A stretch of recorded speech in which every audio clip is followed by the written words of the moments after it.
Hey folks, welcome back to Markelly Farm.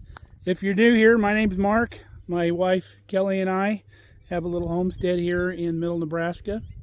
Springtime is on the way. We got some stuff to do here on the farm, so stick around, let's get her done.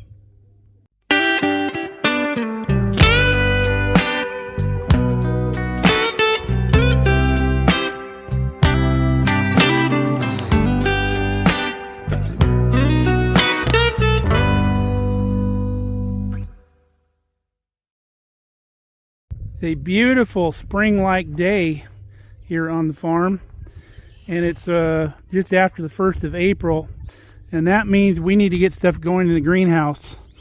So we need to focus on the greenhouse, get it cleaned up, and we have a fan to install that we purchased last year, an automatic temperature controlled fan.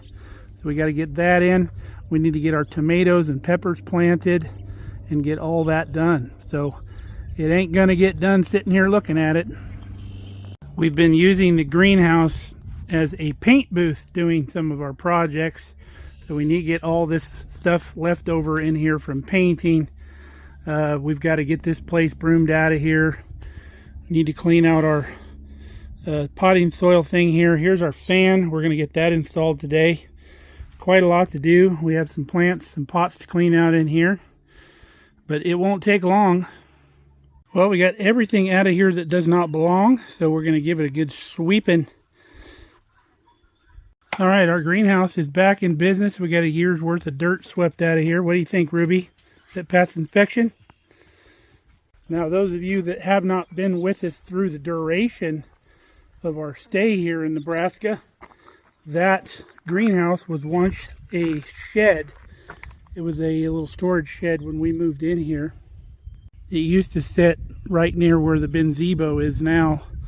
The bin was over on the end of the shop here where the chicken coop is now. But we didn't have a use for a shed over there. That's why we drug it over to where it is now. We used the tractor to move it over here. The siding on the shed was gone. It was all rotted. It was just barely hanging on the shed. But it had good bones, and I needed a greenhouse. So if you're interested in seeing how we put this greenhouse together, there's a video on that way back in the day. But I was concerned with this wiggle wire and the plastic on the greenhouse, how it would hold up to a Nebraska wind. But thoroughly impressed. This will be going on our 4th year here. No problem at all with it.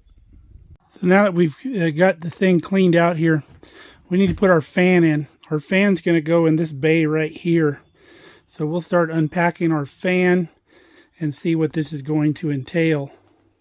So here's our fan. It's got automatic louvers on here that have weather stripping, that when the fan comes on, the louvers open.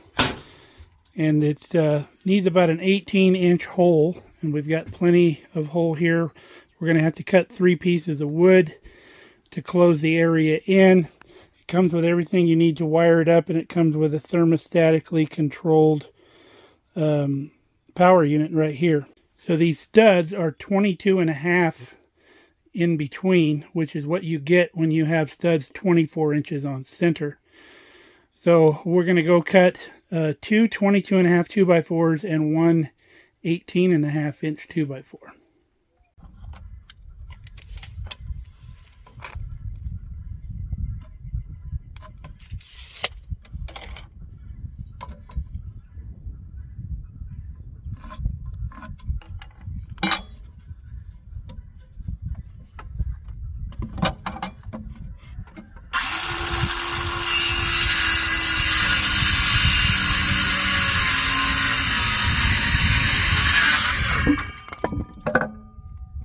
Got our first board placed in here. Got her level. Now we just got to go inside the greenhouse and put 2 screws on each side, and then we can measure down for our bottom board. Got all of our boards screwed in. The only thing we got to do now is we put a 1/2 inch spacer on the outside of this 2x4 to accommodate for our diagonal brace. So this is the only side that we have to kind of cut that piece out. We're just going to use our little rotating saw.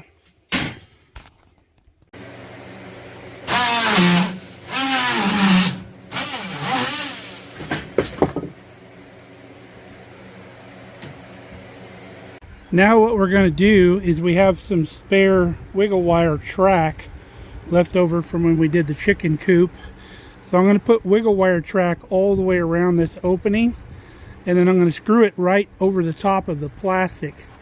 So that'll help hold our plastic down. And then in the future, if we have to replace the film, we'll use that track to go around the window. But right now we'll just put it in so it's already there. Got our tracks cut and they are pre-drilled, ready to put them up.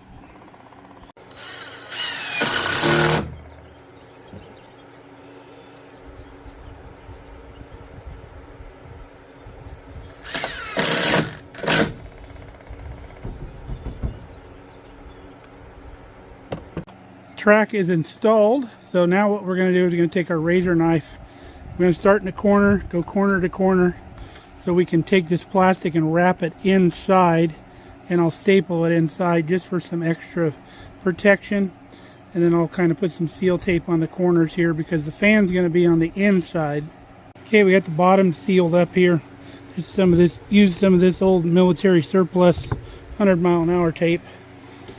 So that'll just help keep this from rotting. Eventually I'll probably get make a metal flashing to go on this right here and then wrap around the inside. So let's get our fan in. Fan is installed, looks pretty sharp. See if the louvers open freely, and they do. Alrighty. So next thing we're going to do is we're going to get her wired up. Got our pigtail here, just standard white, black, and green. I've showed you how to do this many times on the channel, so we won't bore you with that. We'll get her wired up for you. So I just had to wire it temporarily because I need to get a clamp for this knockout hole here at the hardware store tomorrow. But we've got her plugged in. It looks pretty straightforward. Turn fan speed to high. I think I want our temperature around 80 degrees when this thing kicks on. And then turn the power on. Should be 80 degrees in here already. And there she goes. Sweet. Let's go outside and see how much air is coming out of there. Quite a flow of air. That's much more air than we're getting with that box fan. Much more movement. So let's do a test. Okay, we're going to do a little test. I have everything closed up, the windows and everything. While I put my tools away, we'll shut the door in here. We'll let this place heat up. We'll see what the temperature is. And then we'll kick this fan on. And that'll tell us if this fan will cool it down enough to where it's not going to hurt our plants. Alright, it's almost 115 degrees here in the greenhouse. So we're going to turn this baby on. We already have these automatic vents up here in the top that open automatically with heat. So our air is going to be pulled in through here, which is the hottest area of the greenhouse up top. So let's kick our fan on. We'll come back in a little bit and see what temperature comes down to. Well, you can see we're down to about 88 degrees is what we got it set at. That thermostat's working pretty good. And the fan has actually cycled itself off. So let's see if it turns back on.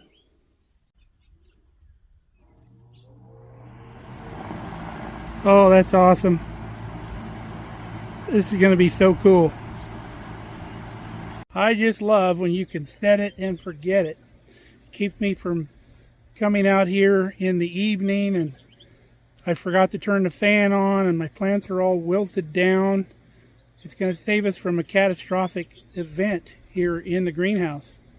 Now the next thing we had to do, which I just got done, is I want to put one of those springy chains here on the top of the door.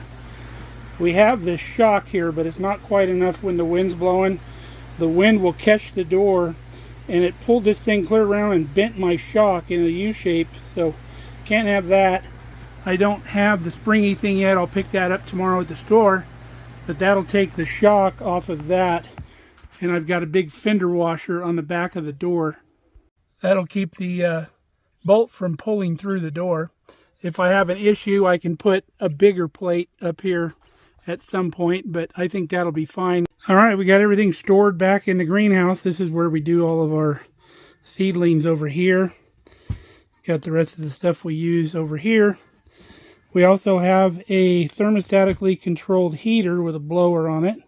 So when it gets too cold in here at night, that will kick on and keep our seedlings from freezing. Now you're probably wondering if we're going to overamp our cord here. We will not, because neither one of these things will be running at the same time. This will be running when it's hot. That will only be running when it's cold. Well, now that greenhouse is done for today, I need to come out here. I'm going to kick the windmill loose so when we get a little breeze, it'll oil everything up there nicely. And then I think I'm going to go check on the bees. It's a nice warm day, so they should be flying.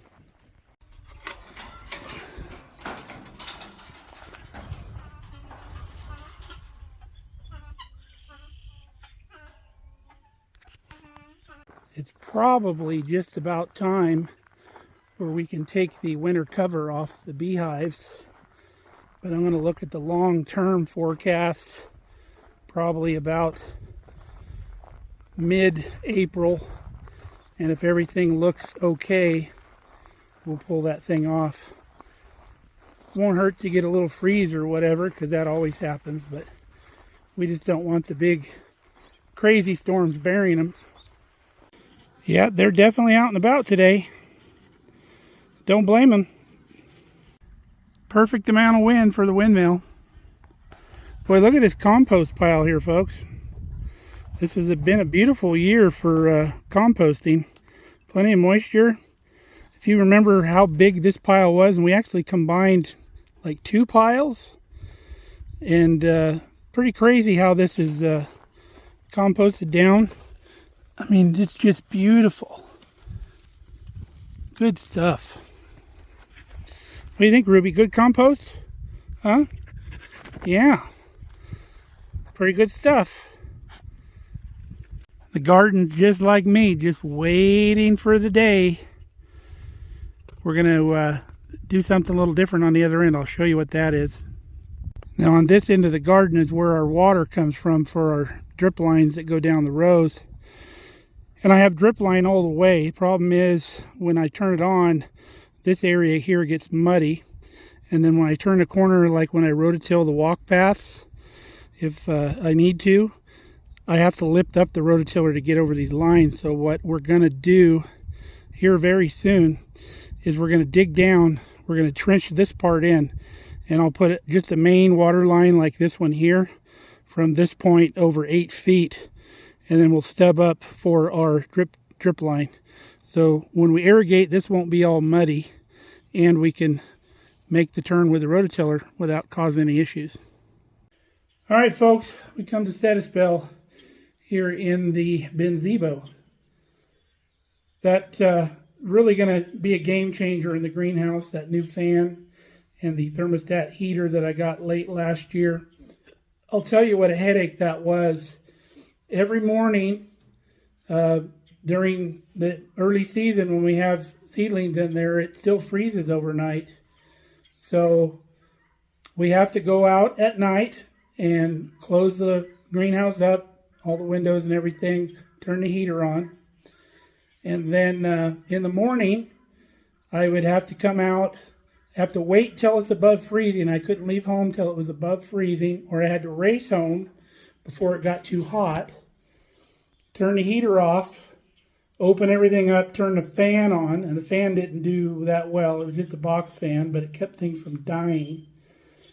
But now, instead of this game I got to play every day, all I have to do is go out and maintain that there's water in the trays, because everything else is going to be automatic. When it gets warm, those upper vents will automatically open up, so I don't have to leave windows and doors open. It's going to be so nice. I can't tell you.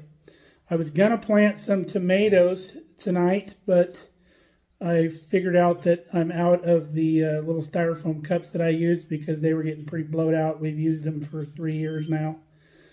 And those are like super cheap at the store, like $1 for like 200 of them or something. So we'll get some of those in the morning, and we'll get that springy thing for the door. So we'll wrap this up for today. It's almost time to go in and start thinking about supper. So until next time, stay safe, stay healthy. We love you guys. Hope you enjoyed visiting with us today, and we enjoyed having you. So come back and see us here at Markelly Farm.